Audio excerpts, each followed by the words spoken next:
আমি ওনার পার্টি আলাদা, উনি দল আলাদা, ওনার দল আর পার্টি বিষয়ে উনি সিদ্ধান্ত নেন। কিন্তু একটা বিষয় আমি বলবো, মহারাজা বীর বিক্রম কিশোর মানিক্য বাহাদুরকে আমরা সম্মান করি ও রাজ পরিবারকে সম্মান করি। আমরা 2018-তে সরকারে আসার পর এমবিবি এয়ারপোর্টের নামকরণ আমরাই করেছি মাননীয় প্রধানমন্ত্রীর মার্গদর্শনের নির্দেশে।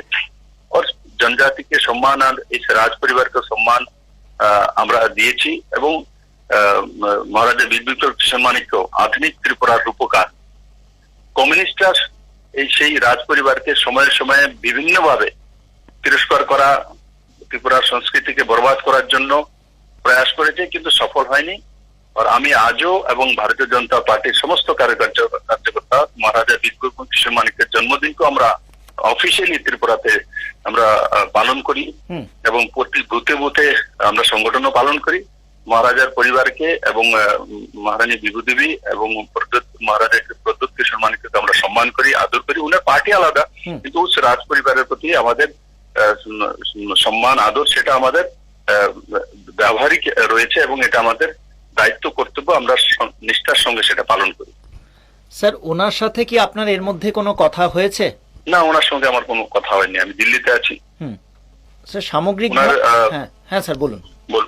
ওনার ইয়েটা দেখেছি, আমি একটা ভিডিও দেখেছি, উনি আক্ষেপ করেছেন।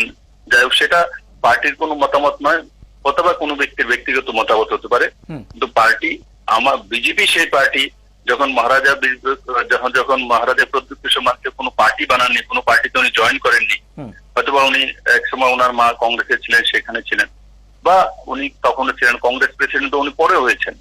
তো আমরা 2015 থেকেই মহারাজা বীর বিক্রম কিশোর মানিক্যকে ওনার জন্মদিন এবং ওনাকে সম্মান করা, রাজ পরিবারকে সম্মান করা, রাজ পরিবারের ঐতিহ্য, রাজ পরিবার ত্রিপুরার জন্য অনেক করেছে, ত্রিপুরার মানুষের কল্যাণের জন্য অনেক কিছু করেছে, সেগুলো আমরা তুলে ধরেছি। আমি তো নিজে একটা বুকস লিখেছি মহারাজা বীর বিক্রম কিশোর মানিক্যের উপর, আমি নিজে বুকস লিখেছি চিফ মিনিস্টার হওয়ার পরে। স্বাভাবিকভাবে সেই রাজ পরিবারকে আমরা সম্মান করি, আদর জানাই এবং ওনারা সবসময় সম্মানী আমাদের।